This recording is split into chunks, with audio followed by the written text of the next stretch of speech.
আমার মেয়েটাকে দুমুঠো ভাত দিবি বৌমা?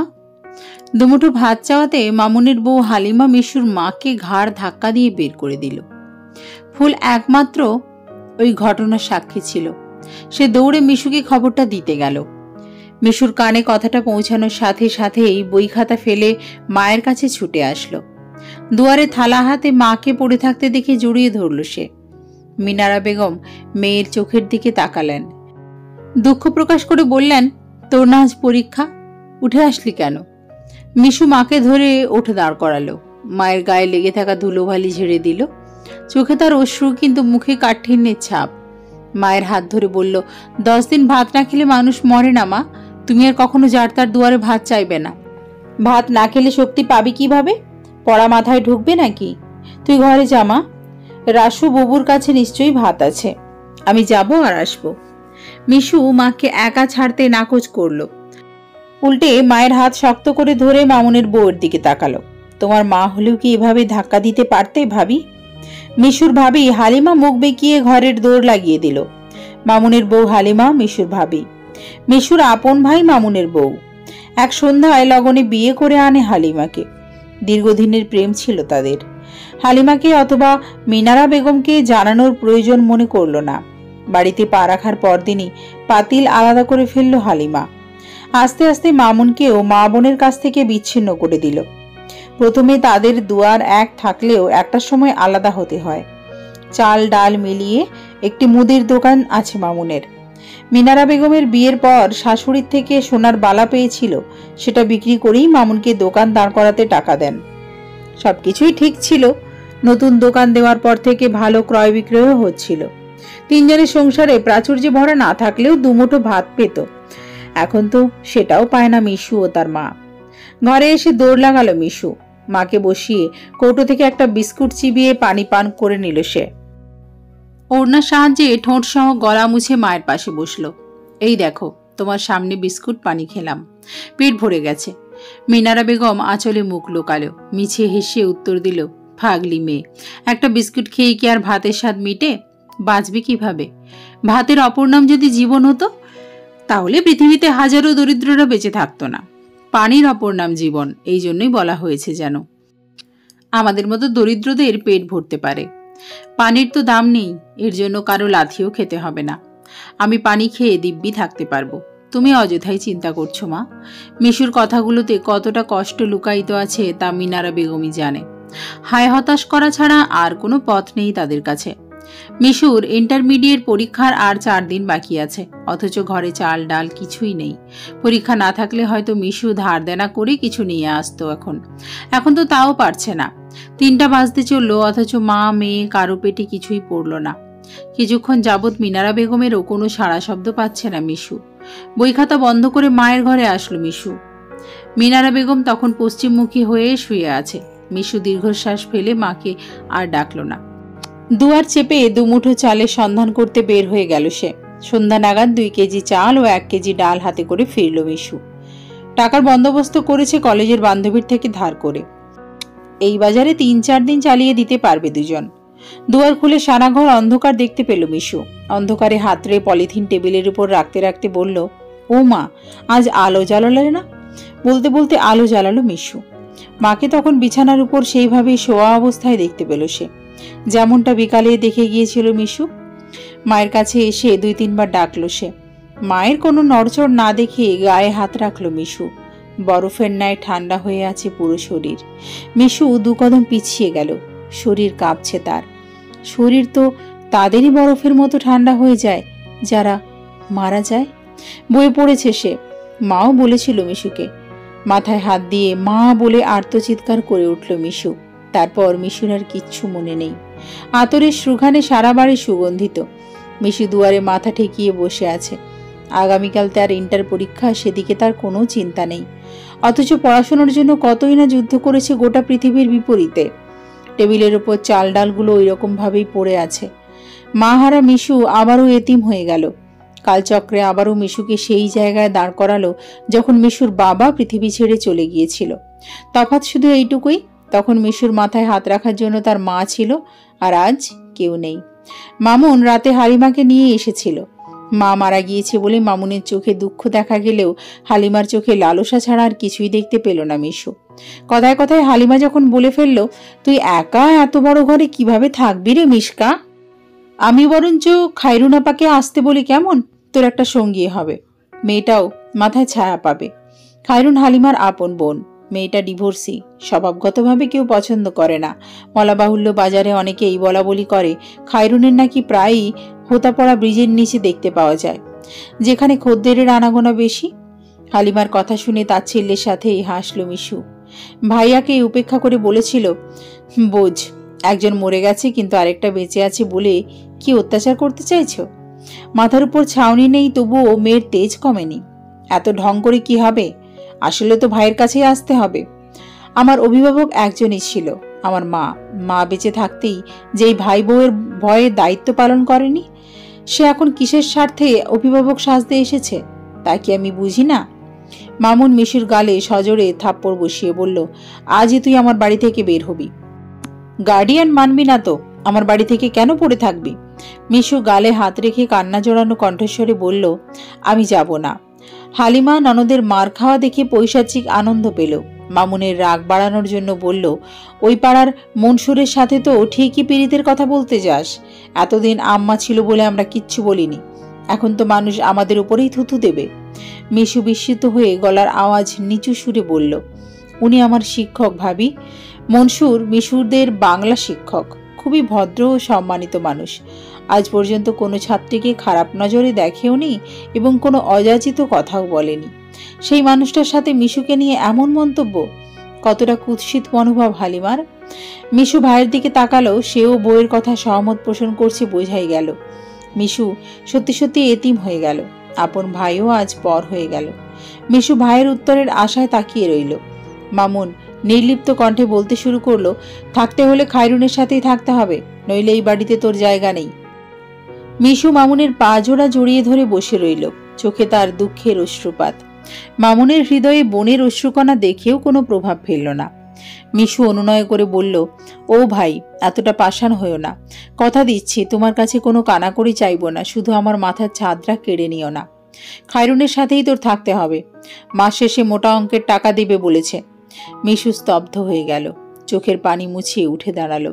জীবনের এই সময়টা তাকে কোথায় নিয়ে দাঁড় করাবে তা ভাগ্যের উপর ছেড়ে দিল। হালিমার দিকে ঘৃণা ভরা চোখে তাকিয়ে বলতে শুরু করলো, পরীক্ষা শেষ হলে আমি বাড়ি ছেড়ে চলে যাব, তখন না হয় নিজেদের জন্য ঘরের মধ্যেই কবর খোঁড়ো। মামুন হুঙ্কার স্বরে ডাকলো, মিশু। মিশু আগের মতোই নির্লিপ্ত কণ্ঠে বলল, আমি গেলেই তো তুমি বাঁচো, তাই না? আজ বউয়ের বোনকে জায়গা দেওয়ার জন্য নিজের বোনকে বের করছো, দেখবে একদিন এই বউ এবং তার বোনই তোমার কাল হয়ে দাঁড়াবে। হালিমা তেড়ে আসছিল মিশুর দিকে, মামুন বাধা দিল। বউকে জোর করে টেনে বাহিরে বের হয়ে গেল।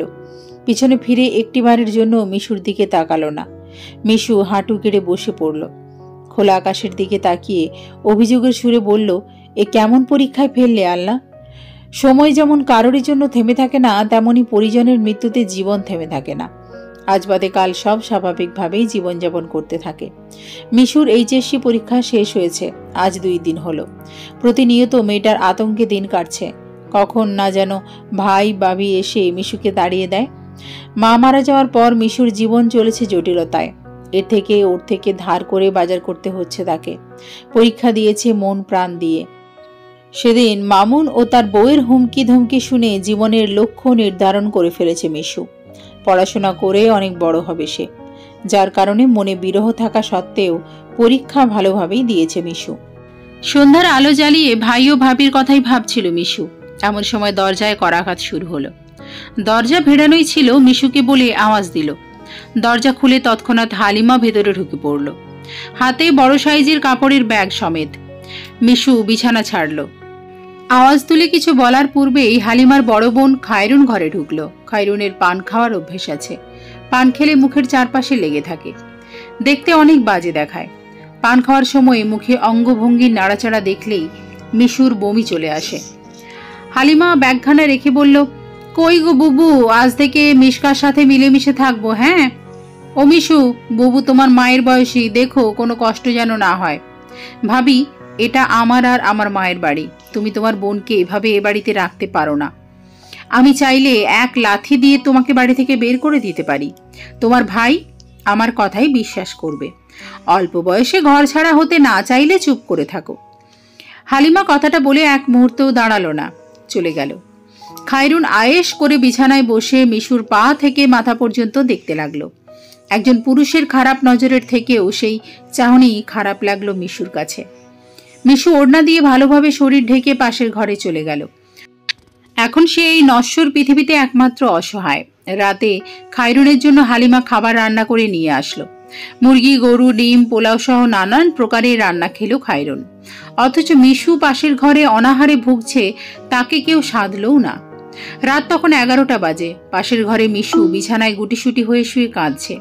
নিজের ঘর, নিজের বাড়ি বলতে কিছুই রইল না মিশুর। আপন ভাইও পর হয়ে গেল বউয়ের কথায়। শেষে কিনা আপন বোনের থেকে বউয়ের বোন আপন হয়ে গেল। কিছু সময় পর খায়রুনের কণ্ঠস্বর ভেসে আসলো। সে কাউকে বলছে, নতুন মাইয়া পাইছি, দেখতে শুনতে হুর পরি। আজ বললে আজই মাইয়া রেডি। টাকা কিন্তু বেশি নিব এই মাইয়ার জন্য। মুখে হাত রেখে চাপা কান্না শুরু করলো। মিশুর ভাই ভাবি নিশ্চয়ই খায়রুনের মতলব জানে। টাকার প্রলোভনে পড়ে বোনকেও বিক্রি করতে দ্বিধাবোধ করছে না। মিশু কিছুই বুঝতে পারছে না। এখানে থাকলে জীবনের শঙ্কা, আর বাহিরে গেলে কি না হবে ভাবতে পারছে না মিশু। রাত তখন 12:30। দুই ঘরে যাতায়াতের জন্য একটি দরজা রয়েছে। মিশু শুরুতেই সেই দরজা আটকে দিয়েছিল।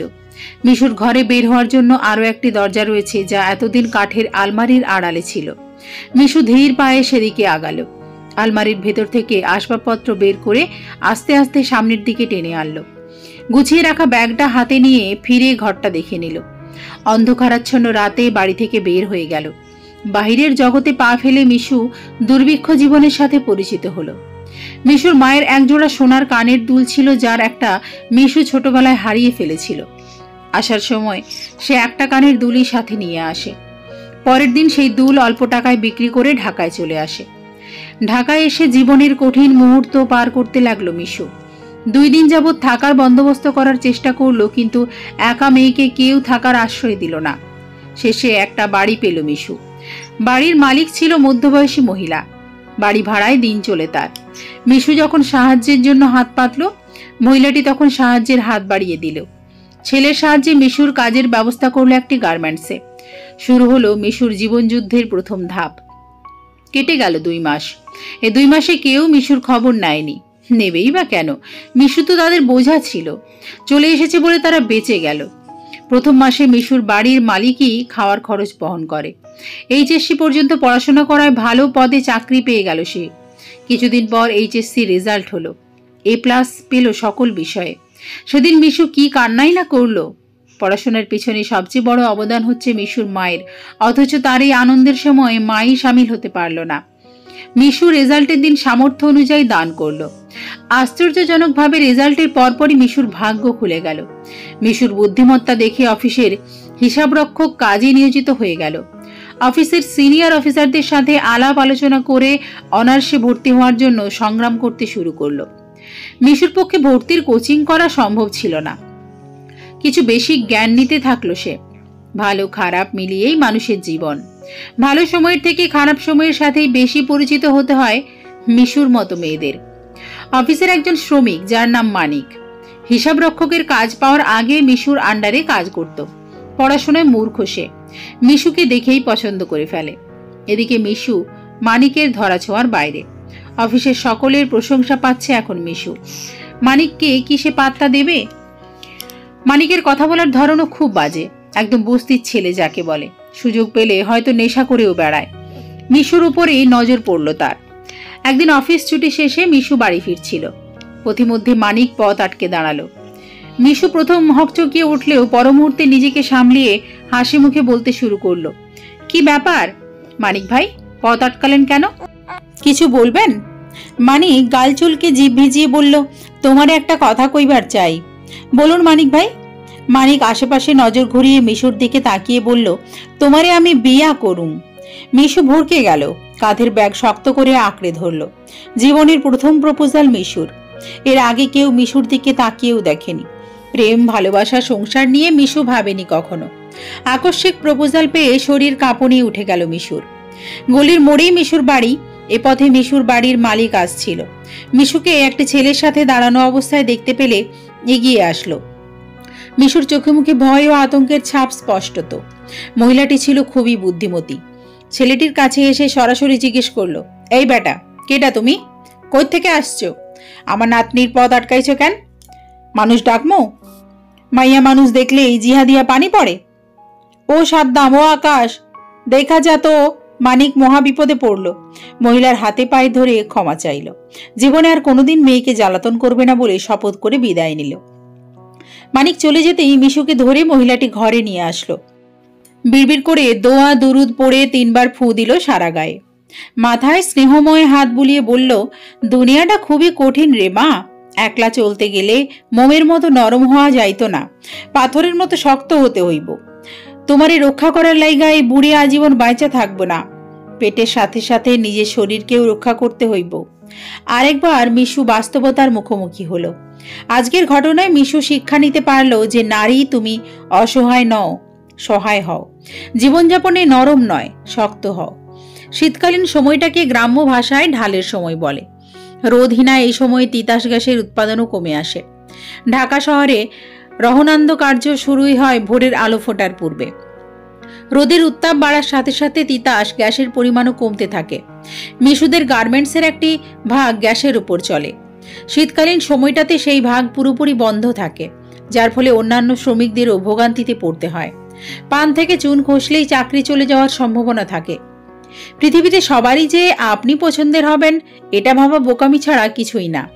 অপছন্দের মানুষটা যখন আপনার প্রতিদ্বন্দ্বী হবে তখন তাকে নিচে নামাতে কুৎসিত হতেও দ্বিতীয়বার ভাববেন না। মিশুর সাথেও ঠিক এমনটাই ঘটল। ঢাকা বিশ্ববিদ্যালয় বা জগন্নাথ বিশ্ববিদ্যালয়ে কোনো ভার্সিটির মধ্যে সুযোগ পেল না মিশু। গাজীপুরের আজিমুদ্দিন কলেজেই অ্যাডমিশন নিয়ে রাখল মিশু। হিসাবরক্ষক হিসাবে 2 মাস আগে নতুন একজন কর্মকর্তা নিয়োগ হলো। এমনিতেই 12 ঘন্টা ডিউটি করতে হতো মিশুকে। নতুন সহযোগী হওয়ায় কাজের প্রেশারও কম হলো।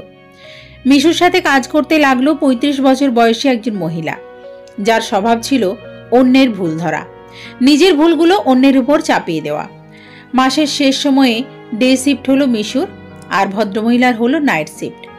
সারাদিনের সব হিসাব নিকাশ নির্ভুলভাবে শেষ করে বাড়ি ফিরল মিশু। পরের দিন অফিস আওয়ারের আগেই মিশুর কাছে ম্যানেজার খবর পাঠালো যে হিসেবে কিছু সমস্যা দেখা গেছে, যত দ্রুত সম্ভব অফিসে যেতে। মিশুর তখনও মুঠোফোন নেই। ভেবে রেখেছে পরের মাসে একটা বাটন ফোন কিনে নেবে। অগত্যা অনাহারেই মিশু অফিসে পৌঁছালো। ভদ্রমহিলা বুক পকেটে 2 হাত ভাঁজ করে দাঁড়িয়ে আছে মিশুর সামনে। মিশু তখন কাগজের পাতা উল্টাতে ব্যস্ত। সে দেখতে পেল অফিসের একটি গুরুত্বপূর্ণ হিসাবে গড়মিল দেখা দিয়েছে। সময়ের হিসাবও মিশুর ডিউটির সময়, অথচ সে গতকাল সবকিছু সুন্দরভাবে শেষ করেই বাড়ি ফিরেছিল। ম্যানেজার জিজ্ঞেস করল, এত বড় ভুলটা আপনি করতে পারলেন মিশুকা? মিশু কনফিডেন্সের সাথে উত্তর দিল, এসব আমি করিনি। ম্যানেজার মিশুর হাত থেকে কাগজ কেড়ে নিয়ে তাতে মিশুর স্বাক্ষর দেখল এবং টেবিলের উপর সজোরে কাগজ রেখে বলল, আপনি যদি নাই করে থাকেন তবে আপনার সিগনেচার আসলো কোথা থেকে? মিশু স্বাক্ষরের জায়গাটুকু ভালোভাবে পর্যবেক্ষণ করে বলল, এটা আমার স্বাক্ষর না, কেউ নকল করে বসিয়ে দিয়েছে। ভদ্রমহিলা নিরপরাধী হয়ে বলল, তোমার স্বাক্ষর নকল করে আমার কি লাভ হবে মা? তুমি হয়তো ভুল করেছ। মিশু বারবার বলছিল সে নিরপরাধ, কিন্তু ম্যানেজার শুনল না। উল্টে মিশুকে দোষারোপ করে কাজ থেকে বের করে দিল।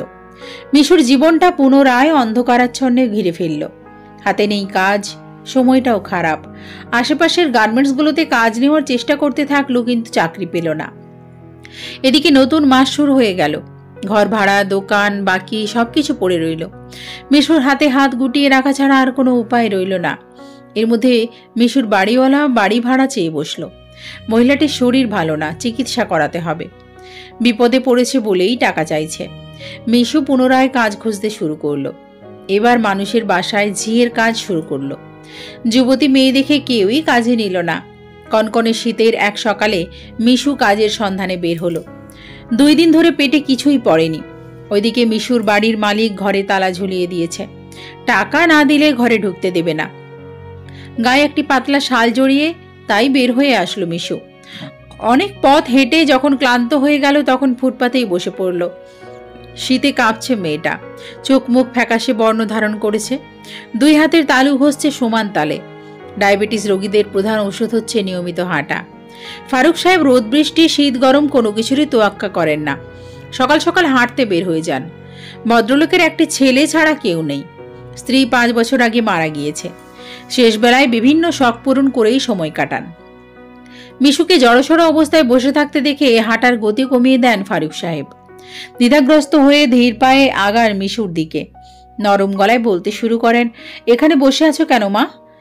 স্নেহভরা কণ্ঠস্বর শুনে মিশু চোখ তুলে তাকালো। ফারুক সাহেব হাস্যোজ্জ্বল মুখখানা তখনও মিশুর উত্তর আশায় অপেক্ষা করতে থাকলো। কাঁপতে থাকা মিশু উত্তর দিল, আমাকে একটা কাজ দিতে পারবেন চাচা? আমার একটা কাজের খুব প্রয়োজন। ফারুক সাহেব বুঝতে পারলেন শীতের কারণে মিশুর অবস্থা খুবই শোচনীয়। সময় অপচয় না করে মিশুকে নিয়ে একটি চায়ের দোকানে বসলেন। গরম গরম চায়ের অর্ডার করে মিশুকে জিজ্ঞেস করলেন, বাড়িতে তোমার কে কে আছে মা? জবাবে মিশু বলল, কেউ নেই চাচা। একা এই ঢাকা শহরে কিভাবে আসলে?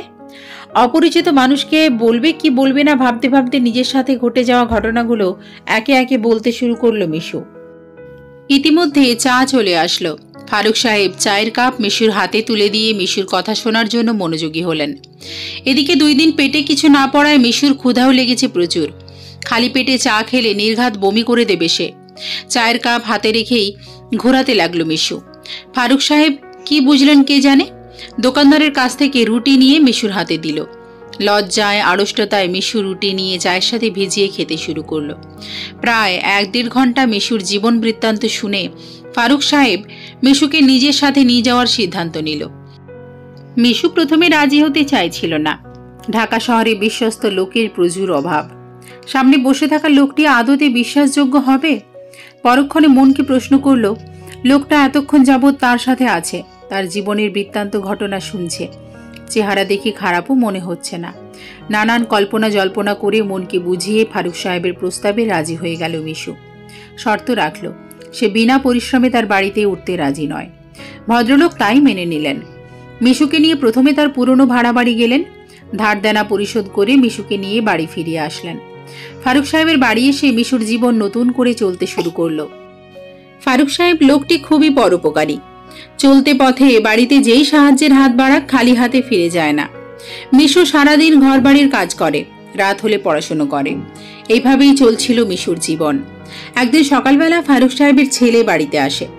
ফারুক সাহেবের ছেলের নাম নিহাল, বয়স 32, এখনো বিয়ে করেনি। চট্টগ্রাম ইউসিবি ব্যাংকে চাকরি করে। মিশু তখন ঘুম থেকে উঠে বাহিরে ঝাড়ু দিচ্ছিল। ফারুক সাহেব মেয়েদের কখনো কাজে রাখেননি। 7 সকালে বাড়ির সামনে যুবতী মেয়েকে কাজ করতে দেখে আশ্চর্য হলো। কিছুটা ধমকে স্বরে বললে উঠল, তোমাকে ঝাড়ু দিতে বলেছে কে? মিশু মাথা তুলে নিহালকে দেখে মাথায় কাপড় দিল। নিহালকে মিশু চেনে, ফারুক সাহেব ছবিতে দেখিয়েছিল। সালাম জানিয়ে মিশু বলল, আমি প্রতিদিনই ঝাড়ু দেই, আপনি বাসায় যান ভাইয়া। চাচা হাঁটতে বের হয়েছেন। নিহাল কিছু বলল না, বাড়ির ভেতর প্রবেশ করলো। ঘরে এসে পরিপাটি দেখতে পেয়ে ফ্রেশ হয়ে ঘুমিয়ে পড়ল। সব কাজ শেষ করে মিশু দুপুরের পর পড়তে বসেছিল। মিশুকে এ বাড়ির একটা ঘর দিয়েছেন ফারুক সাহেব। নিজের মেয়ের মতোই স্নেহ করেন মিশুকে। পড়াশোনা নিয়ে সাপোর্ট করেছেন মিশুকে। মিশু ভেবেছে এবার চাকরির খোঁজ করবে। এভাবে অন্যের বাসায় কতদিন আর পড়ে থাকবে? মিশুর ভাবনার মাঝে দরজায় কড়াঘাতের শব্দ শুনতে পেল মিশু। দরজা খুলে গেল। নিহালকে দাঁড়িয়ে থাকতে দেখে খানিকটা অবাক হলো। বিস্মিত স্বরে বলল, ভাইয়া আপনি, কিছু লাগবে? নিহাল স্বাভাবিক স্বরে বলল, চা বানাচ্ছিলাম, চিনি খুঁজে পাচ্ছি না। মিশু দেওয়াল ঘড়িতে সময় দেখে নিল, দুপুর 3টে বাজে। এই সময় চা পান করে কে? নিহালের মতো মানুষেরাই নিশ্চয়ই। মিশু কিছু না বলে চিনি বের করে দিল।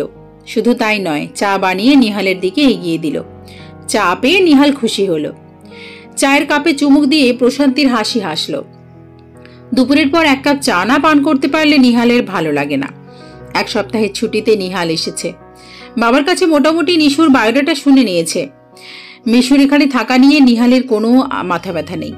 কোলাহল মুক্ত বাড়িতে নতুন কেউ আসলে বরঞ্চ ভালোই লাগে নিহালের। বাবার সাথে সময় কাটানোর জন্য একজন মানুষ তো আছে। এবার নিহাল কর্মস্থলে ফিরে একটু নিশ্চিন্তে থাকতে পারবে। চা পান করতে করতে নিহাল জিজ্ঞেস করলো, কিসে যেন পড়ো? অনার্স প্রথম বর্ষে। এখানে থাকতে কোনো সমস্যা হচ্ছে না তো? মিশু কি বলবে ভেবে পাচ্ছে না। সমস্যা না হয় মিশুর নয়, নিহালদের হওয়ার কথা। এই যে বিনা পরিশ্রমে মিশুকে 2 হাত ভরে দিয়েই যাচ্ছে, এই ঋণ কিভাবে সে পরিশোধ করবে? মিশু মিনমিন করে উত্তর দিল, ভেবেছি এবার একটা চাকরির খোঁজ করব, এভাবে আপনাদের ঘাড়ে বসে থাকতে ইচ্ছে করছে না। চায়ের কাপে শেষ চুমুক দিয়ে নিহাল বলল, খুব ভালো সিদ্ধান্ত নিয়েছ। মেয়েদের লক্ষ্য স্থির রাখতে হবে, নয়তো পৃথিবীর লড়াইয়ের সাথে লড়াই করতে পারবে না। তবে তোমার কথায় কিছুটা সংশোধন করে দিচ্ছি, তুমি বাবার ঘাড়ে চড়ে এখানে আসোনি, বরং বাবা তোমাকে নিয়ে এসেছে। এতটুকু সময়ে যা বুঝলাম, বাবা তোমাকে মেয়ের মতোই স্নেহ করবে। তুমি এখানে থেকেই পড়াশুনো, চাকরি করতে পারবে। ভেবো না আমি ভিলেন হয়ে দাঁড়াবো। বাবার আদর্শে বড় হয়েছি, মানুষকে মানুষ ভাবি। মিশু নত মাথায় শুনে গেল। কথায় আছে, শিক্ষিত মানুষের সাথে কথা বলতে গেলে 10 বার ভেবে নিতে হয়। নিহাল মানুষটা খারাপ নয় ঠিক, ফারুক সাহেবের মতো। নিহাল পুনরায় বলল, তা কি ভাবলে, কোথায় চাকরি করবে? ব্যাংকে নাকি কোম্পানিতে? মিশু কি বলবে বুঝতে পারছে না, শুধু বুঝতে পারলো জীবনের এই পর্যায়ে আরো একটা শিক্ষা নিল। শিক্ষিত মানুষের কদর অনেক বেশি। সুখ দুঃখ মিলেই তো জীবন, সুখের পর দুঃখ, দুঃখের পর সুখ, এইভাবেই কালচক্রে মানুষের জীবন পার হয়ে আসছে। জেগে থেকে স্বপ্ন দেখা মানুষগুলোর স্বপ্ন আদতে পূরণ হয় কিনা জানা নেই। বাস্তবে পূরণ হলেও গোনা কজনের হয়, গণনা করতে চাইলে 100 জনের মধ্যে একজনই পাওয়া যাবে। মিশুর অনার্সের 2য় বর্ষের পরীক্ষার সময় ফারুক সাহেবের মরণব্যাধি ক্যান্সার ধরা পড়ল, একদম লাস্ট স্টেজ। দীর্ঘদিনের কাশি ও অপুষ্টির জন্য গলায় কণ্ঠনালীতে ঘা হয়ে যায়, যার ফলে ক্যান্সারের মতো মরণব্যাধি অসুখ হয়ে যায়। ফারুক সাহেব সেদিন খুব অসুস্থ হলো। মিশু তখন দিশেহারা পথিক। চট্টগ্রামে নিহালের কাছে খবর পৌঁছাতে অনেক দেরি হয়ে গেল। এবার কেয়ার হাসপাতালে সারাদিন দৌড়াদৌড়ি করে সন্ধ্যায় রিপোর্ট হাতে পেল মিশু। ক্যান্সার লাস্ট স্টেজে থাকা রোগীর অবস্থা অবশ্যই ভালো হবে না। এভার কেয়ার হাসপাতাল থেকে জাতীয় ক্যান্সার ইনস্টিটিউট মহাখালীতে রেফার করলো। অচেনা ঢাকা শহরে একাই মিশু ফারুক সাহেবকে মহাখালী নিয়ে গেল। প্রায় 3 ঘন্টা পর নিহাল মহাখালী পৌঁছালো। ফারুক সাহেবকে তখন ইমার্জেন্সিতে ভর্তি করানো হলো। নিহাল পৌঁছালে মিশুর খোঁজ করলো প্রথমে। মিশু তখন ভর্তির কাগজপত্র নিয়ে দাঁড়িয়েছিল। নিহালকে দেখতে পেয়ে হু হু করে কাঁদতে শুরু করলো।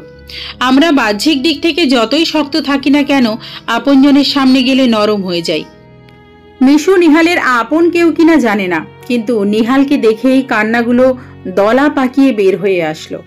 হয়তো মিশুর আশ্রয়দাতার এমন দুর্দশা দেখে নিহাল ছুটতে ছুটতে মিশুর কাছে এলো। নিহালের চোখে মুখে অপরাধবোধের ছাপ স্পষ্টত। দূর থেকে বাবার করুণ অবস্থার সময় কিছুই করতে পারল না ভেবে মিশুর হাত থেকে কাগজগুলো নিয়ে বলল, ডাক্তার কি বলেছে? হাতে 3 মাস কিংবা 4 মাস সময় আছে, তারপরে আর কথা বলতে পারল না। হু হু করে কান্না শুরু করে দিল মিশু। নিহাল কাগজগুলো নিয়ে রিসেপশনে চলে গেল। প্রায় 2 সপ্তাহ পর ফারুক সাহেবকে বাড়ি নিয়ে আসা হলো। মিশু তখন মন প্রাণ দিয়ে পিতা সম ফারুককে সেবা করতে শুরু করলো। 3 বেলা খাবার থেকে শুরু করে গোসল করানো, ঔষধ খাওয়ানো সব একা হাতেই মিশু করতে লাগলো। একদিন সকালে মিশুর ডাক পড়ল। নিহাল ডেকেছে মিশুকে। ড্রয়িং রুমে জমি জমার কাগজ খুলে কি যেন দেখছে নিহাল। মিশু কাছে দাঁড়াতেই বলল, আমাকে ডেকেছেন ভাইয়া? নিহাল চোখের চশমাটা খুলে টেবিলের উপর রেখে বলল, গত বছর তোমার একটা কথায় সাপোর্ট করেছিলাম, মনে আছে তো? মিশু মাথা নাড়িয়ে হ্যাঁ বলল। নিহাল পুনরায় বলতে শুরু করলো, অনার্সে তেমন ক্লাস করতে হয় না, সারাদিন মোটামুটি অবসরেই কাটিয়ে দাও, তাই আমি তোমার একটি চাকরির ব্যবস্থা করেছি। নিহালের কথার মাঝেই মিশু বলে উঠল, কিন্তু চাচাকে এই অবস্থায় ফেলে চাকরি কিভাবে করব? নিহাল গম্ভীর মুখে বলল, আমাদের চিন্তা করতে হবে না, তুমি তোমার জীবন গোছাও, পৃথিবীতে লড়াই করে বাঁচতে শেখো। মিশু মাথা নিচু করে রেখেছে। সে কি বলবে ভেবে পাচ্ছে না। হঠাৎ কেনই বা নিহাল তার চাকরির ব্যবস্থা করলো, জিজ্ঞেস করতে ইচ্ছে করলো। প্রশ্নটা মনে দমিয়ে না রেখে বলল, আমার চাকরির ব্যবস্থা কেন করলেন? নিহাল বুঝতে পারল মিশু এত সহজে নিহালের সিদ্ধান্ত মানবে না, তাই সত্য জানিয়ে দেওয়ার কথাই ভাবল। 2 হাত হাঁটুর উপর রেখে বলতে শুরু করলো, বাবাকে নিয়ে সিঙ্গাপুর যাব, সেখানে মাউন্ট এলিজাবেথ হাসপাতালে চিকিৎসা করাবো। কাগজপত্র আসতে 1 সপ্তাহ সময় লাগবে। বাবার চিকিৎসার জন্য অনেক টাকার প্রয়োজন। ভেবেছি আমাদের বাড়ি, জায়গা, জমি সব বিক্রি করে সিঙ্গাপুরে নিয়ে যাব। ছোটবেলা থেকে বাবা কোনো কিছুরই অভাব দেয়নি। আমি শেষ পর্যন্ত বাবার চিকিৎসা করতে চেষ্টা করব।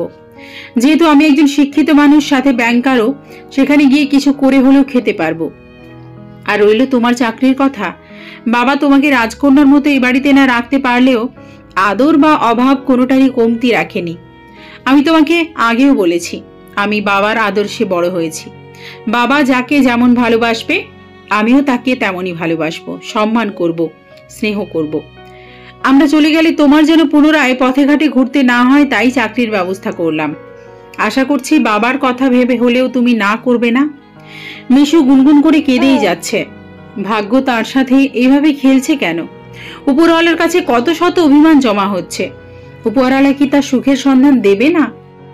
নিহালের প্রতি চিরকৃতজ্ঞ রইল মিশু। নিহালের চাকরির প্রস্তাব স্বাচ্ছন্দ্যে গ্রহণ করল সে। তবে তারা যতদিন দেশে আছে ততদিন ফারুক সাহেবের সেবা করার জন্য নিহালের কাছে অনুরোধ করল মিশু। নিহাল অমত করেনি। সন্ধ্যায় রান্না করছিল মিশু। নিহালকে বাহির থেকে আসতে দেখে চা বসালো সে। গরম গরম চায়ের সাথে দুটো বিস্কুট সাজিয়ে নিহালের সামনে রাখল মিশু। ক্লান্ত নিহাল চা পেয়ে সময় অপচয় করেনি। চায়ে চুমুক দিয়ে মিশুর উদ্দেশ্যে বলল, পাশে বসো তো। মিশু গুটি পায়ে এগিয়ে বসল। নিহাল মিশুর দিকে তাকিয়েই চায়ে চুমুক দিচ্ছে। আকস্মিক মুচকি হেসে বলল, তোমার চাটা অনেক মিস করব মিশকা। যাই বলো, তোমার চা কিন্তু দারুণ হয়। আমার সব ক্লান্তি নিমেষেই যেন দূর হয়ে যায়। মিশু কিছু বলল না, হাতের আঙুল ফোটাতে লাগলো। নিহাল চা শেষ করে বলল, আগামীকাল একটু ভালো কিছু রান্না করতে পারবে? পারবো। কে আসবে? নিহাল বলল, বাড়িটা বিক্রি হয়ে গেছে। আগামীকাল কয়েকজন এসে সব দেখে যাবে, সাথে অর্ধেক টাকা দিয়ে যাবে। মিশুর মনটা খারাপ হয়ে গেল। তার ইচ্ছে করছে নিহালদের সাথে চলে যেতে। যদি মিশুর এই ক্ষমতা থাকতো তো চলেই যেত। কিছু না আছে তার কাছে টাকা, না আছে সম্পদ, চাইলেও যেতে পারবে না সে। নিহাল হেসে চলে গেল। বাড়িটা বিক্রি হয়ে গেল। নিহাল বাড়ির আসবাবপত্র বিক্রি করতে শুরু করলো। কিছু জিনিস মিশুর জন্য রেখেও দিল। নিহালরা চলে গেলে মিশু মিরপুর থাকবে। নিহাল সেখানে একটি ফ্ল্যাট ঠিক করে দিয়েছে। দিন যতই ফুরোতে থাকলো মিশুর মন খারাপ ততই বাড়তে শুরু করলো।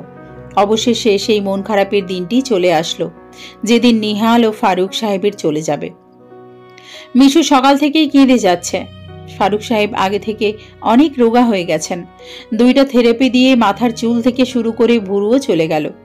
বিদায়ের সময় ফারুক সাহেব মিশুর মাথায় হাত রেখে দোয়া করে গেল। নিহাল চলে যাওয়ার সময় মিশুর হাতে একটি খাম তুলে বলল, নিজের খেয়াল রেখো। বন্ধ ঘরে তুমি একজন দুর্বল নারী হলেও সারা পৃথিবীতে সামনে শক্তিশালী নারী হয়ে দাঁড়াবে। তোমাকে আমি কখনোই ভুলব না। ভালো থেকো। নিহাল ও ফারুক সাহেব চলে গেল। মিশু মিরপুরের বাড়ির বারান্দায় সকাল থেকেই বসে রইল। দূর আকাশের বুকে যখনই উড়োজাহাজ দেখতে পেত তখন বিড়বিড় করে বলতো, আপনারা সুস্থ থাকেন। মিরপুরের বাসায় 1 মাস কেটে গেল। মিশু এখন চাকরি করে, রাত জেগে পড়াশোনা করে, সময় পেলেই বাইরে বের হয়ে যায়। মিশুর মতো হাজারো মানুষদের সুখ দুঃখ নিজের চোখে দেখে। ফারুক সাহেবের জন্য মিশুর মন খুব কাঁদে। নিহালের কথা ভেবে দীর্ঘশ্বাস বেরিয়ে আসে।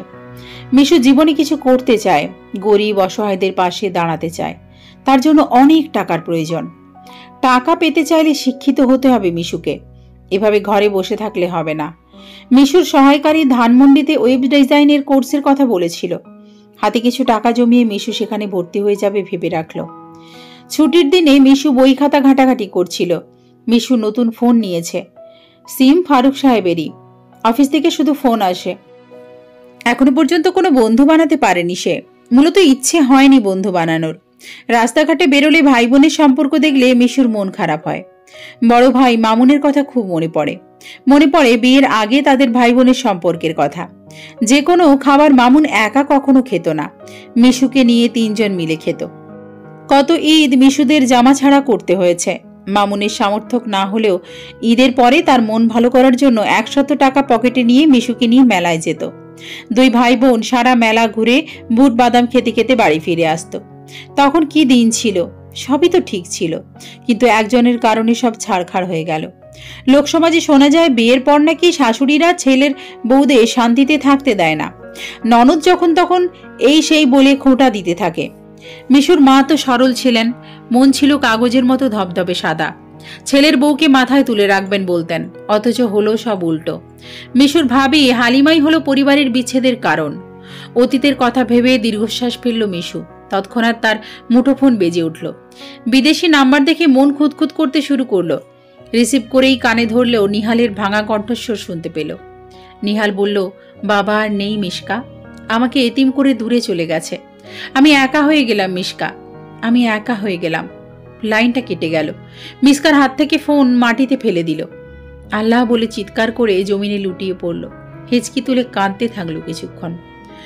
দুহাত তুলে মোনাজাতের ভঙ্গিতে বলল, আল্লাহ চাচাকে জান্নাতবাসী করো। বছরের পর বছর পার হয়ে যাবে, কিন্তু কিছু মানুষের স্বভাব পরিবর্তন হবে না। আরও একবার মিশু কিছু কুৎসিত মানুষের মুখোমুখি হলো। সাক্ষাৎ পেল কিছু নিকৃষ্ট মনোভাবের এবং বাঁচালো একটি নিষ্পাপ প্রাণকে। গাজীপুর রাজবাড়ি মাঠে প্রতি বছরই বৈশাখী মেলা বসে। এবারও বসলো। মিশু মেলায় একাই ঘুরে বেড়াচ্ছিল। তখনই মিশুর ভাবি হালিমার বড় বোন খায়রুনের দেখা মিলল। মেলায় একটি মেয়ের হাত ধরে ঘুরছে খায়রুন। বয়সের ভারে নুয়ে পড়েছে মহিলাটি, কিন্তু স্বভাব পরিবর্তন হলো না। মিশু ভালোভাবে লক্ষ্য করে দেখতে পেল মেয়েটি আর কেউ নয়, মিশুর প্রতিবেশী ফুল। অতীতে যেই মেয়ে মিশুর মাকে হালিমা ধাক্কা দেওয়ার খবর দিয়েছিল, সেই মেয়ে। মিশু শরীরে লোম দাঁড়িয়ে গেল। খায়রুন কি করতে চাইছে বুঝেও ফেলল। মিশু তাদের পিছু নিল। সে একা কি করবে বুঝতে পারছে না। হঠাৎই তার নিহালের কথা মনে পড়ল এবং সে এই প্রথম নিহালকে নিজের থেকে ফোন করল। নিহালকে সারমর্ম বলার পর তাকে আশ্বাস দিল সে মিশুর পাশে থাকবে। নিহাল তার কথা রাখে 20 মিনিটের মধ্যে চলে আসলো, কিন্তু একা নয়। নিহালের বন্ধু ফয়জাল, গাজীপুরের এসপি, তাকে নিয়ে আসলো। হিনবল মিশুর কোত্থেকে যেন এত সাহস চলে আসলো। সে একাই খায়রুনের মতো নিকৃষ্ট মানুষের মোকাবেলা করতে তৈরি হলো। খায়রুন ফুলকে নিয়ে মেলার স্টেজের পেছনে চলে গেল। মিশু তাদের পিছু সেখানে গিয়ে দেখতে পেল ফুলকে একজন মধ্যবয়স্ক লোকের হাতে তুলে দিচ্ছে খায়রুন। লোকটা ফুলের দিকে লোলুপ দৃষ্টিতে তাকিয়ে আছে। লোকটার অবাধ্য হাত জোড়া ফুলের শরীরের দিকে এগোচ্ছে। মিশুর সহ্য হলো না, উচ্চ আওয়াজে বলল, ফুলকে ছেড়ে দাও। খায়রুন আকাশ থেকে পড়ল। মিশুকে দেখে চিনতে ভুল করল না। মিশুর চোখে খায়রুন নিজের বিনাশ দেখতে পেল, তাই সামনে আগাতে সাহস পেল না, পিছিয়ে যেতে থাকলো ধীরে ধীরে। নিহাল তখনই ফয়জালকে নিয়ে চলে আসলো। ফয়জাল সমস্ত ঘটনা বুঝে খায়রুন ও মধ্যবয়স্ক লোকটাকে আটক করলো। ফুল সমস্ত ঘটনায় পাথর হয়ে গিয়েছে। মিশু এগিয়ে এসে ফুলকে জড়িয়ে ধরে বলল, ফুল, আমি তোর মিশকা আপা, চিনতে পারছিস? ফুল এক পলক তাকালো। মিশুকে চিনতে পেরে হু হু করে কান্না শুরু করে দিল। থানায় সকল ফর্মালিটি পূরণ করে ফুলকে নিয়ে বাসায় ফিরল নিহাল ও মিশু। ফুল এতক্ষণে অনেকটা স্বাভাবিক হয়ে গেছে। মিশু ফুলকে জিজ্ঞেস করলো তার ভাই ভাবির কথা। ফুল তখন উত্তর দিল, মামুন ভাই আরেকটা বিয়ে করেছে মিশু বুবু। হালিমা ভাবির ঘরে একটা ছেলে হয়েছে, কিন্তু হালিমা ভাবির চরিত্রের দোষ আছে। দুই মন মিলে এলাকা নষ্ট করে ফেলেছে। আমাকেও ছাড় দেয় নাই। আব্বারে মোটা অঙ্কের টাকা দিয়ে গাজীপুর নিয়ে গেছিল। ফুলের কথা শুনে মিশু দীর্ঘশ্বাস ফেলল। আজ সে না থাকলে ফুলের কি হতো ভেবেই কেঁপে উঠল। মিশু ফুলের মাথায় স্নেহময় হাত বুলিয়ে বলল, আমাদের এইভাবেই দেখা হওয়া বোধহয় লেখা ছিল ফুল রে, তুই আজ থেকে আমার সাথেই থাকবি। ফুল রাজি হয়ে গেল। মিশুর সাথেই থাকতে শুরু করলো। মিশুর জীবন থেকে আরও 2টা বছর চলে গেল। মিশু এখন মাস্টার্স পাশ করে ফেলেছে। নিহালও আলাদা বাড়ি কিনেছে। সময় পেলেই মিশুর বাসায় এসে এক কাপ চায়ের আবদার জুড়ে বসে। মিশুর সাথে লম্বা সময় ধরে আড্ডা দিয়ে থাকে। একদিন ফুল মজার ছলে বলেছিল, জানো মিশু বাবু, আমার না মনে হয় নিহাল সাহেব তোমাকে পছন্দ করে। মিশু সেদিন হেসে কথাটা উড়িয়ে দিয়ে ভাবল, বেশি বুঝিস তুই? এমন শিক্ষিত বড়লোক ছেলে আমায় কেন পছন্দ করবে? তাছাড়া ওনার বাবা আমাকে মেয়ে বানিয়েছিল, সেই সূত্রে আমার সাথে যোগাযোগ রাখছে আর কি। ফুল সেদিন মানেনি, আরও বলেছিল, আমি তোমার সাথে একমত নই। দেখো না, এত বড় বয়স হয়ে যাচ্ছে তবুও বিয়ে করছে না, তার মানে সে তোমার জন্য অপেক্ষা করছে। মিশু ফুলের কান মলে সেদিন খুব বকেছিল, কিন্তু আজ ফুলের কথাই ঠিক হয়ে গেল। আজ মিশু ও নিহালের বিয়ে। বিশাল বড় আয়োজন নয়, খুব ছোটখাটো আয়োজন করেছে দুজন মিলে। সাদামাটা বিয়েতে মিশু পরল সেই শাড়িটা, যে শাড়ি ফারুক সাহেব মিশুর জন্য কিনেছিল। আর নিহাল একটি সাদা পাঞ্জাবি পরিধান করে অতিথিদের আপ্যায়ন করছে। মিশুর কিছু ছাত্রছাত্রী বিয়েতে উপস্থিত হলো। তারা মিশুকে সুন্দর করে সাজালো। বিয়েতে সারা জীবন সুখে দুঃখে একসাথে থাকবে বলে ওয়াদা করলো। শুরু হলো মিশুর জীবনের এক নতুন অধ্যায়, এক নতুন জীবন, এক নতুন প্রাপ্তি। মিশুর জীবনটা স্বপ্নের মতো চলতে থাকলো। বিয়ে হলেও নিহাল মিশুকে সবকিছুতে ছাড় দিল। মিশুর কোচিং সেন্টার খুব ভালো চলতে লাগলো। কমার্সের সাথে সাথে সায়েন্স বিষয়কেও পড়ানো শুরু করলো। সায়েন্সের বিষয়গুলোর জন্য ঢাকা বিশ্ববিদ্যালয় থেকে সাময়িক সময় স্টুডেন্ট আনলো। মিশুর সাথে নিহালও পড়াতে আসতে থাকলো সপ্তাহে 2 দিন। মিশুর জীবন এখন পরিষ্কার স্বচ্ছ কাঁচের মতো। প্রায় 7 বছর পর এসএসসি পরীক্ষা হলে একজন ছাত্রের নকল ধরা পড়ল। শিক্ষকরা সেই ছাত্রটিকে জিজ্ঞাসাবাদ করলে ছাত্রটি বেয়াদবি করল। এক পর্যায়ে ছাত্রটি তার বন্ধু বান্ধব সহ শিক্ষকদের গায়ে হাত তুলল। ঘটনাটি ম্যাজিস্ট্রেটের কানে পৌঁছালে ছাত্রটিকে ও তার বন্ধুদেরকে বহিষ্কার করে দিল। প্রায় 2 ঘন্টা পর তাদের অভিভাবক ম্যাজিস্ট্রেটের সাথে দেখা করতে আসলো। ম্যাজিস্ট্রেট তখন সেই কলেজের প্রিন্সিপালের চেম্বারে বসেছিল। অভিভাবকদের সাথে কথা বলতে চাইল।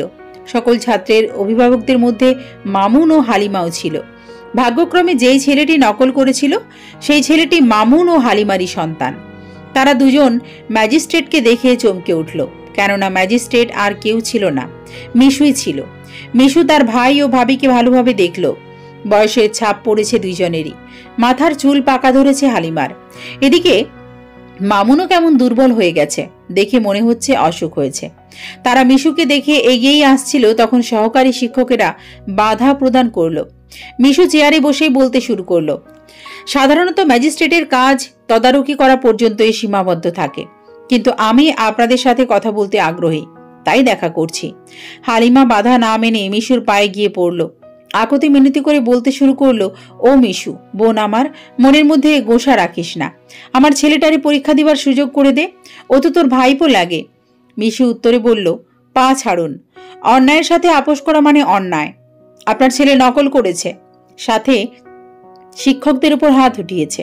তাকে বহিষ্কার নয়, আজীবনের জন্য পড়াশোনা বন্ধ করে দেওয়া উচিত ছিল। আমি কথা বাড়াতে চাই না, আমার মতামত পাল্টাবো না, আপনারা আসতে পারেন। হালিমা ও মামুনদের এক প্রকার জোর করে প্রতিষ্ঠান থেকে বের করে দেওয়া হলো। মিশু দুপুর নাগাদ প্রতিষ্ঠান থেকে বের হয়ে গেল। গেটের কাছেই হালিমা ও মামুন বসেছিল। মিশুকে দেখা মাত্র দৌড়ে গাড়ির সামনে এলো। মিশু গাড়ি থামাতে বলল। গাড়ির দরজা খুলে দুজনকে উঠে আসতে বলল। মিশুর বাড়িতে হালিমা ও মামুনকে নিয়ে গেল সে। বিশাল আলিশান বাড়ি দেখে অবাক হলো দুজনে। মিশুর আওয়াজ পেয়ে 5 বছরের আলিফ ও 4 বছরের আনায়া দৌড়ে চলে আসলো। মিশু দুইজনকেই জড়িয়ে ধরল। তাদের পেছনে ফুল খাবার হাতে দৌড়ে এলো। ফুল ক্লান্ত হয়ে বলতে শুরু করলো, বুবু এরা তো দুষ্টু কেন? মিচু মুচকি হেসে বলল, ওরা দুষ্টু না, ওরা চঞ্চল, আমার 2 চঞ্চল পাখি। ফুলের নজর তখন মামুন ও হালিমার দিকে পড়ল। ফুল ভয়ে কুকড়ে উঠল। মিশু তাদের বসতে বলে ফ্রেশ হতে চলে গেল। মামুন ও তার স্ত্রী হালিমা ঘুরে ঘুরে আলিশান বাড়ি দেখতে লাগলো।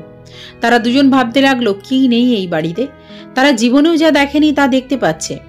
হিংসা ও আফসোস করলো হালিমা। মিশুকে অত্যাচার করে বড্ড ভুল করেছিল সে। এদিকে মামুন কোন মুখে বোনের কাছে ক্ষমা চাইবে? সেও তো স্ত্রীর প্ররোচনায় পড়ে মা ও বোনকে দূরে সরিয়ে দিয়েছিল। দিনের পর দিন মা বোনের খোঁজ না নেওয়া থেকে বিমুখ ছিল। স্ত্রীর মিথ্যা ভালোবাসায় অন্ধ ছিল মামুন। মামুনের চিন্তার মাঝেই নিহাল বাড়িতে প্রবেশ করল। 2 হাতে বাজারের ব্যাগ। ফুল ফুল বলে চিৎকার করে ডাকতে শুরু করলো। ফুলের হাতে বাজার দিয়ে মামুনের দিকে এগিয়ে গেল। অমন শার্ট কোট পরিহিত সাহেবকে দেখে মামুন দাঁড়িয়ে পড়ল। নিহাল তখন এসে মামুনকে জড়িয়ে ধরে বলল, আমি আপনার বোনের স্বামী, আমার নাম নিহাল চৌধুরী, ইউসিবি ব্যাংকের ম্যানেজার হিসেবে কর্মরত আছি। নিজের কর্মের জন্য মামুন খুব লজ্জিত হলো। স্ত্রীকে বলল, চলো হালিমা, আমার শরীর খারাপ লাগছে। হালিমাও তার কৃতকর্মের জন্য অনুতপ্ত হলো। সেও লজ্জায় মাথা নুইয়ে রাখল। কিছুক্ষণ পর মিশু এলো। এইমাত্র গোসল করে এসেছে মিশকা, ভেজা চুল তার প্রমাণ। ভাই ভাবির সামনে এসে বসল। এবার তার মাথা নিচু নয়, উঁচু করে রাখল। আজ মিশুর অবস্থানটাই সুউচ্চতে। মাথা নিচু করার সময় অতীতেই ফেলে এসেছে। মামুন বোনের দিকে এক পলক তাকালো। মিশু বলল, আমি স্বামী সন্তান নিয়ে এখানেই থাকি। হালিমা বলল, আমার ছেলের ভবিষ্যতের কথা একটু ভাবো মিশু, ছেলেটাকে পরীক্ষা দেওয়ার সুযোগ করে দাও। মিশু সোফায় হেলান দিয়ে বসল। একজন সন্তানকে মানুষ করার জন্য বাবার থেকে মায়ের অবদান অনেক বেশি থাকে। তুমি তোমার সন্তানকে সুশিক্ষা দিতে পারোনি ভাবি। হালিমা মাথা নিচু করে রাখলো। আগের তেজ এখন আর তার নেই, থাকলেও কার সাথে দেখাবে? আগের মিশকা ছিল একা দুর্বল একজন মেয়ে। আর এখনকার মিশু শক্তিশালী উচ্চশিক্ষিত নারী, যার সামনে হালিমার কথা ফুটবে না। তবুও সে বলল, আগের কথা মনে পুষে রেখে আমার ছেলের জীবন নষ্ট করলি, উপরওয়ালা তোকে ছাড়বে না। মিশু হাসল, মনে পড়ল অতীতের দিনগুলোর কথা। হালিমার দিকে তাকিয়ে বলল, উপরওয়ালা কাউকে ছাড় দেয় না ভাবি। এই যে একসময় যাকে বিক্রি করার জন্য দুজন উঠে পড়ে লেগেছিলে, সেও কিন্তু কারো সন্তান, কারো বোন ছিল। তোমরা সেই মেয়ের ভয়াতুর অবস্থা দেখেছিলে? আধার রাতে যখন একজন মেয়ে ঘর ছেড়ে চলে আসলো, একটিবারও কি খোঁজ নিয়েছিলে? ভেবেছিলে কেমন অবস্থায় আছে সেই মেয়ে? আমি ভালো আছি, কিন্তু তোমরা? হালিমারা সত্যিই ভালো নেই। যে স্বামীকে মা বোন ছাড়া করেছিল, সেই স্বামী আজ তার নেই। নেহাত ছেলের জন্য তারা আজ একসাথে, কিন্তু মূলত হালিমা একা থাকে। হালিমারা চলে গেল। মিশু তাদের খালি মুখে বিদায় করেনি, রাতের খাবার খেয়ে বিদায় দিয়েছে। মিশুর ভাই যাওয়ার আগে মিশুর হাত ধরে অনেক কাঁদল, বারবার ক্ষমা চাইল বোনের কাছে। মিশু তখন ছিল উদাসীন, শুধু বলেছিল, আমি তোমাদের ক্ষমা করে দিয়েছি, তবে আমার জীবনের এতগুলো বছরের কষ্টগুলোর জন্য হয়তো মুখ থেকে কিচ্ছু বলবো না, কিন্তু আমার প্রতিটা নিঃশ্বাস তোমাকে অভিশাপ দেবে, তা আমি ফেরাতে পারবো না। মামুন নত মাথায় চলে গেল। হালিমার ক্ষমা চাওয়ার মুখ রইল না।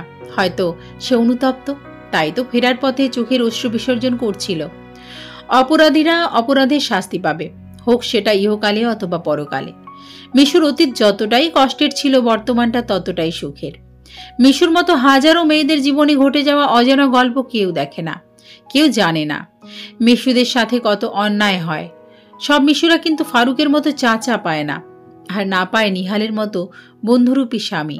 পরিশেষে বলবো, পৃথিবীতে মিশুর মতো মেয়েদের সাথে অন্যায় না হোক, মিশুরা সারা জীবন শান্তিতে বেঁচে থাকুক। আজকের গল্পটি কেমন লাগলো অবশ্যই কমেন্ট করে জানাবেন। সবাই খুব ভালো থাকবেন, সুস্থ থাকবেন। খুব তাড়াতাড়ি দেখা হচ্ছে পরের কাহিনীতে।